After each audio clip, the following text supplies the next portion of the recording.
19h45 à la télévision Labari, messieurs, dames, bonsoir et bienvenue à cette nouvelle session d'information du dimanche 10 janvier 2021. 19h45 que nous débutons avec cette note nécrologique. En effet, c'est avec profond regret que nous vous annonçons le décès ce jour dimanche 10 janvier de Bonkano Bawa, directeur général de la radio Franc. L'enterrement est prévu demain à 15h au cimetière de Yantala. Cela dit, ce dimanche, nous accueillons sur ces plateaux Dr Himou Boubacar. Il est le secrétaire général adjoint du Ben Saint-Famed. Le Saint-Famed, c'est le syndicat des pharmaciens, médecins et chirurgiens dentistes. Dr Himou Boubacar, bonsoir. Bonsoir. Et soyez le bienvenu sur ces plateaux. Merci beaucoup. Donc, avec vous, il sera question de cette grève que projette votre syndicat le jeudi et le vendredi prochain. Mais avant de revenir à vous, suivant le déroulé de cette édition.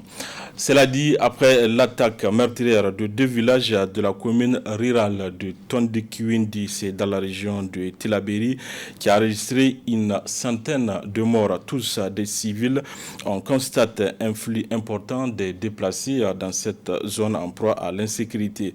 À ces propos, suivant les explications de Almou Hassan, il est le maire de la commune rurale de Tondikiwindi.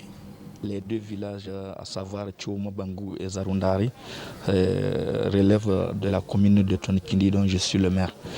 Et vous savez, la commune de Tondikiwindi est frontalière du Mali. Et depuis que l'insécurité avec les terroristes a commencé, la commune fait partie des communes les plus affectées.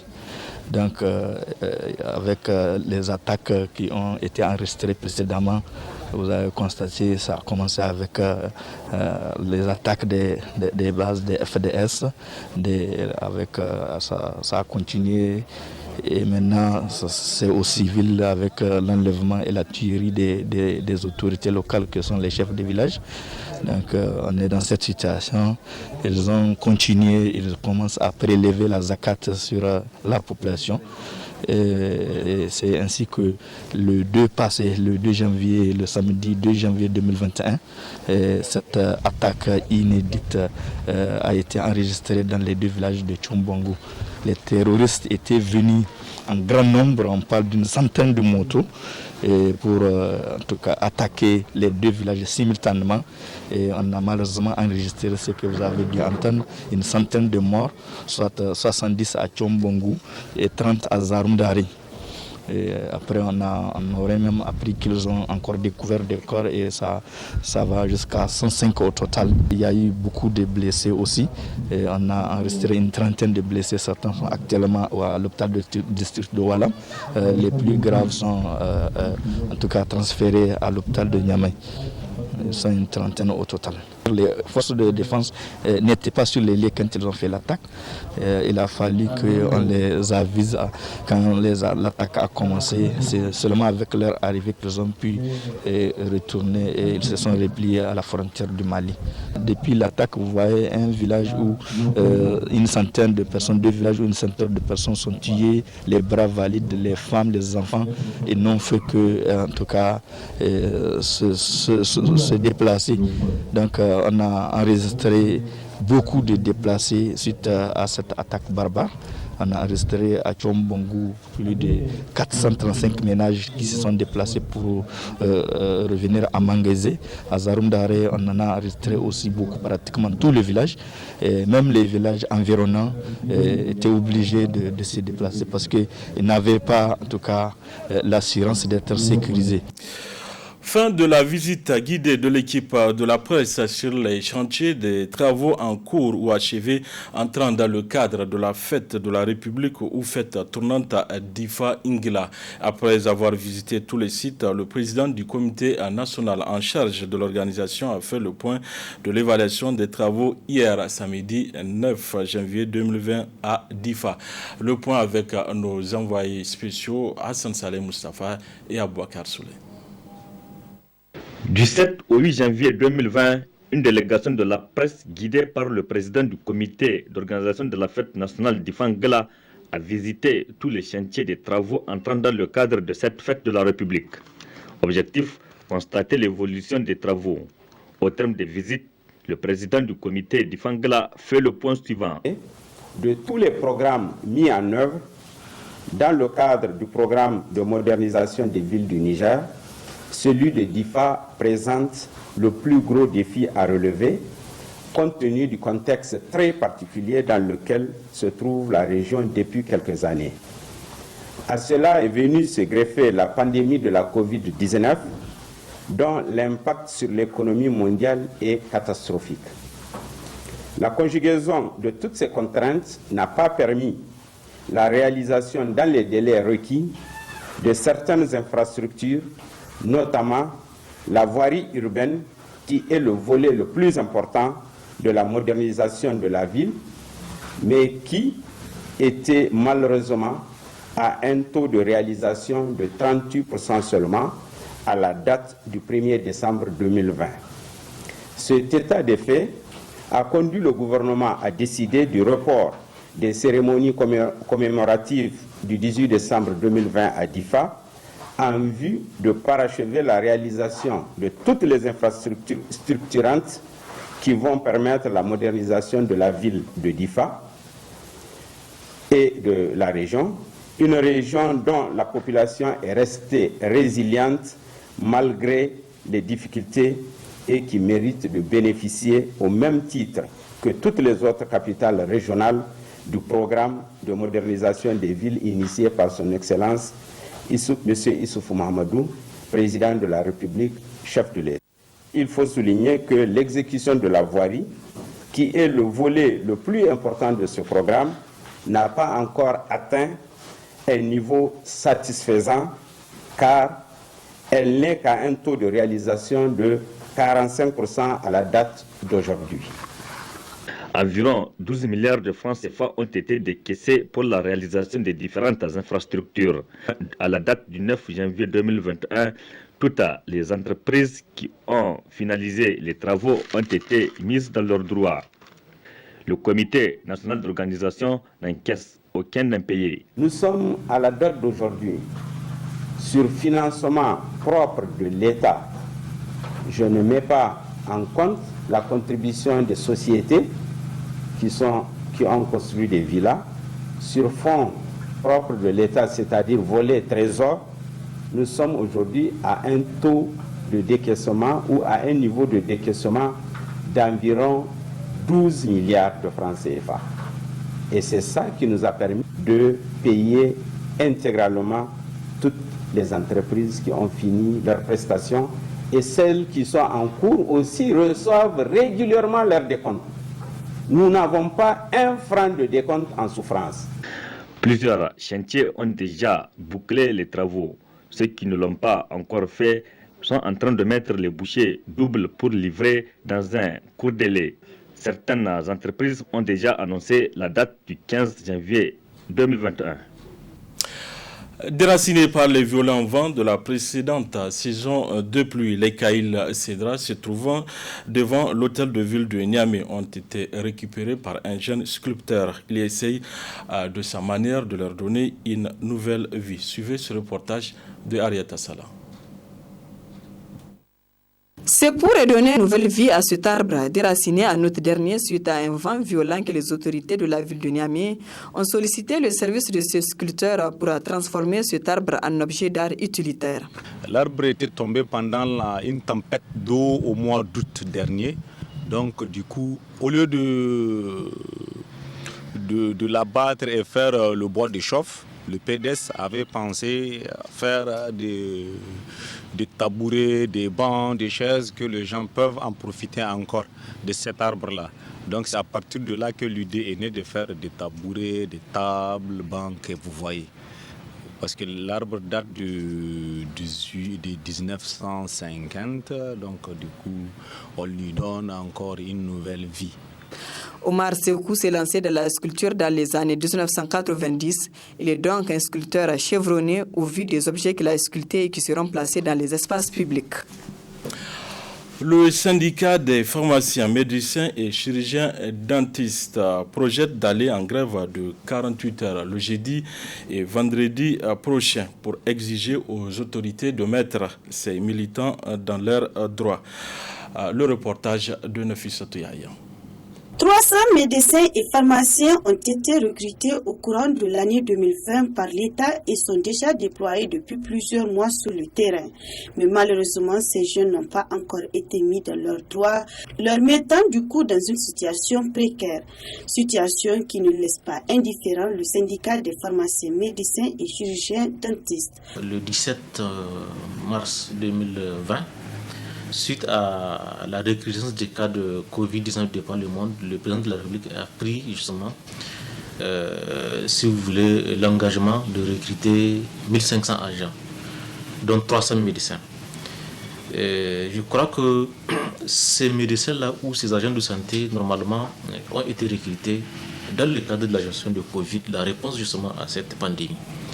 Et je crois que depuis lors, le recrutement a eu lieu. Et les médecins notamment ont été affectés à l'intérieur du pays. Et Mani militaire par le ministère de la Santé publique. Donc aujourd'hui, ils comptabilisent 8 mois sur place. Ils sont en train de travailler. Ils sont sans salaire. Et le numéro matricule était sorti effectivement en novembre à son temps. On a pensé qu'effectivement, compte tenu de la durée, du temps qu'ils ont passé au niveau de différentes formations sanitaires du pays, normalement, les problèmes n'allaient même pas se poser par rapport à leur mise en solde. Mais on l'a constaté, le mois de novembre s'est passé sans que rien ne puisse se faire. Donc je crois qu'en décembre, nous sommes partis voir effectivement le ministre de la Santé par intérim pour attirer son attention par rapport à cet état de fait. Et surtout qu'on avait une histoire autour de ces questions, notamment en 2019, quand il a été recruté 60 médecins, ils ont pratiquement eux aussi fait 8 mois sans salaire.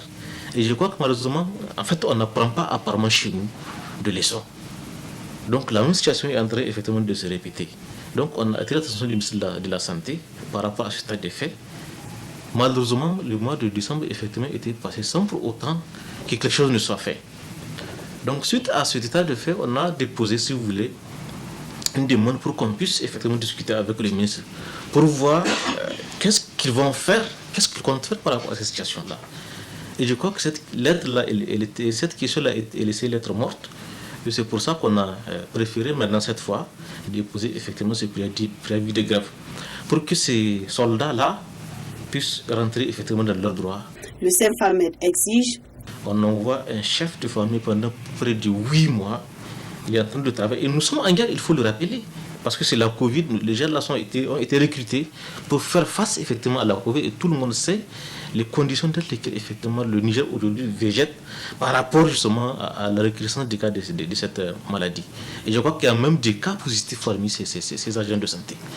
Et je crois que c'est une situation extrêmement grave que les gens sont en train, je ne sais pas, de gérer à leur manière. Mais nous, face à cette situation-là, nous nous sommes dit qu'on ne va pas effectivement laisser rester les bras croisés, regarder les gens faire ce qu'ils veulent. Je pense que trop c'est trop. Il va falloir qu'effectivement ces médecins-là, comme tout fonctionnaire de l'État, soient effectivement mis en solde. Et ça, dès ce mois. Tout en réaffirmant sa ferme détermination à faire aboutir ces justes et légitimes revendications, le Ben Saint-Famed reste disposé à un dialogue franc et sincère et en cas de non-satisfaction, il rend le gouvernement seul et unique responsable de tout ce qui adviendra. Docteur Himou, vous venez de suivre un élément avec nous parlant de votre grève. Alors, vous pouvez nous dire de quoi il s'agit exactement? Ok, merci beaucoup. Et comme nous l'avons effleuré dans l'élément, il s'agit effectivement d'un engagement pris par le président de la République, à savoir pour recruter 1500 agents de santé pour faire face à la Covid-19. Et parmi ces 1500-là, il y a 300 médecins qui ont été recrutés et envoyés, ils ont fait leur prise de service à partir du 3 juillet. Donc du 3 juillet à ce jour, ces camarades-là ne reçoivent aucun franc de la part de l'employeur. Vraiment, on a suivi avec attention l'évolution des dossiers jusqu'à l'attribution des matricules qui est survenue en novembre. Mais malheureusement, du 3 juillet à aujourd'hui, ces camarades, ils travaillent sans salaire. Or, tout le monde sait que tout celui qui travaille doit être payer, c'est la compensation du travail. Et c'est pour cela qu'on a dit aux autorités que vraiment on ne peut plus être complice de cette situation. On les a déposé notre préavis de grève à partir du jeudi 14 et du vendredi 15 et que sincèrement ce n'est pas un point à négocier. C'est pas un point à négocier parce que ça parle de la survie de nos collègues, des conditions de travail de nos collègues, car il y a des familles qui sont en dislocation du fait que ça fait 7-8 mois un père de famille qui travaille et qui ne peut même pas assurer les dépenses de souveraineté de sa famille. C'est inconcevable, voire même inhumain de la part vraiment de nos autorités, de l'employeur qui a envoyé ses camarades sur les lieux de travail sans se soucier de comment ils vont faire pour vivre. Peut-être c'est une lenteur administrative. Bon, lenteur administrative, nous on ne dit pas parce qu'on a suivi. Normalement, s'il y a de la bonne foi, au moment où les matricules sont sortis en novembre, on a suivi le processus jusqu'à ce que nous-mêmes on s'est impliqués dans la transmission des dossiers pour que ça parte vite. Mais malheureusement, de novembre à aujourd'hui, rien n'est fait. Est-ce que vous avez engagé des pourparlers avec les autorités de tutelle pour savoir où est-ce que ça bloque exactement? Bon, pour parler, c'est-à-dire c'est quelqu'un qui est disposé à parler, avec qui tu peux parler. Nos autorités, on était partis vers eux, on les a adressé une lettre d'audience et ils ne nous ont pas même répondu, même nous dire un mot. Donc, par rapport à ça, nous, on était restés ouverts, mais malheureusement, on n'a pas eu d'interlocuteurs qui sont réceptifs à nos préoccupations et nous, on a décidé de partir. Alors, nous sommes dans une situation, le Niger, comme beaucoup d'autres pays d'ailleurs, sont menacés par ce virus. La Covid-19, est-ce qu'un moment opportun pour vous, médecins, d'aller en grève? Bon, je pense qu'on ne dit pas que c'est un moment opportun, mais néanmoins aussi, la Covid n'est pas synonyme d'une suspension de la survie de nos collègues. Parce que c'est ça la cause principale. Parce que c'est au nom de la Covid qu'on a recruté ces collègues, on les a exposés sur les terrains, sur toute l'étendue du territoire nigérien, et qu'il y a parmi ces agents, il y a un bon nombre qui ont été infectés par l'infection et qu'on nous dit à cause de cette pandémie qu'on laisse nos camarades au désarroi. Ça vraiment, en tant que responsable syndical, ce n'est pas possible et ce n'est pas concevable, quitte à nos autorités de voir dans quelle mesure ils vont adopter pour essayer de subvenir, de venir aux besoins de nos collègues. Et si après les 48 heures de grève annoncées par votre syndicat, rien n'a été fait, quel sera le futur mouvement pour vous? Ok, donc on a dit 48 heures de grève avec service minimum. Ça, c'est un avertissement. On se soucie de la santé de la population. C'est pourquoi on a jugé utile, on va déterminer les modalités de services minimum. C'est-à-dire il y a au moins les services d'urgence qui vont fonctionner avec nous. Mais si on n'a pas eu de gain de cause, ça veut dire que prochainement, on va durcir le temps et au niveau du service minimum et au niveau de la durée. J'espère que notre population sera compréhensible parce que il faut que chacun se mette à la place de l'autre. Parce que c'est ça le bon sens. Vous ne pouvez pas prendre des personnes, des pères de famille, les envoyer ailleurs, partout dans le Niger, où il y a d'autres qui sont partis là où ils ne connaissent personne, là où ils n'ont jamais été, où ils n'ont aucun attachement, et que vous croisez les bras, vous les regardez comme ça pendant 7 mois. Ce n'est pas viable parce que si c'est eux ou nous qui sommes dans les conditions, je suis sûr que depuis lors, ils ont cassé la baraque. Dans le préavis que vous avez lancé, on constate que seul le problème de ces 300 médecins constitue l'unique point de ce préavis. Est-ce à dire, à part ce problème de ces 300 médecins nouvellement recrutés, il n'y a aucun problème au niveau du Saint-Famet? Non, loin s'en faut, les problèmes, il n'en manque pas. Si vous avez souvenance, depuis le 20 avril 2019, on a fait un mouvement qui a conduit à un protocole d'accord avec les autorités qui s'articulent autour de 6 points. Malheureusement, même dans l'évolution de l'exécution de ce protocole d'accord, il y a des choses qui manquent. Ce n'est pas que on ne va pas revenir là-dessus.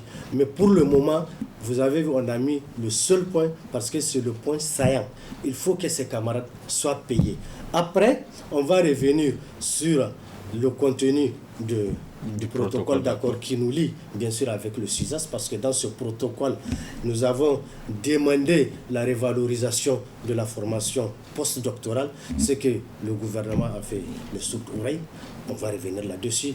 On avait parlé de l'incidence financière de nos collègues qui, vous savez, une fois que la personne est recrutée, au fil tu augmentes en grade, au fil il y a l'incidence financière qui augmente. Les grades montent, mais les camarades ne trouvent rien en retour. Il y a ce sujet-là qu'on va revenir là-dessus, parce que récemment ils ont payé, mais vraiment c'est à compte-gouttes, nous, ça ne nous agrée pas.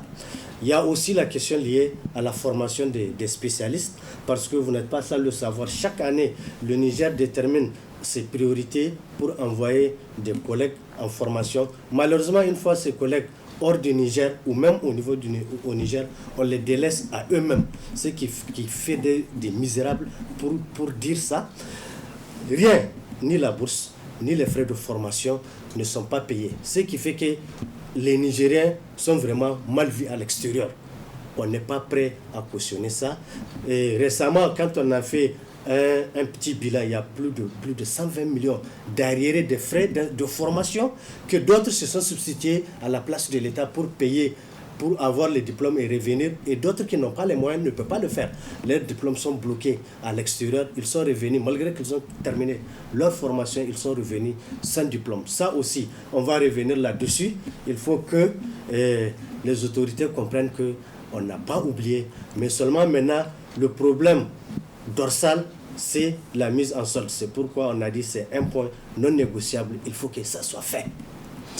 Docteur Yim Boubacar, pour finir avec vous, un dernier mot à l'endroit de vos militants. Donc, ce que je veux dire à nos militants, c'est qu'ils savent, ils connaissent notre engagement. Il faut que tous les militants s'arment de courage et se disent déterminés pour aller pour la lutte, parce que la lutte, ce n'est qu'un début. On a amorcé l'année 2021 avec un mouvement, ce n'est pas de gaieté de cœur, mais néanmoins, quand on t'impose la lutte, il faut lutter car seule la lutte paye. Docteur Yim Boubacar, merci. Merci d'avoir répondu à notre invitation. Je rappelle que vous êtes le secrétaire général adjoint du Symphamed. Le Symphamed, c'est le syndicat des pharmaciens, médecins et chirurgiens dentistes. C'est tout également pour ces 19h45 de la télévision Labari. Merci à vous de l'avoir suivi. Au revoir.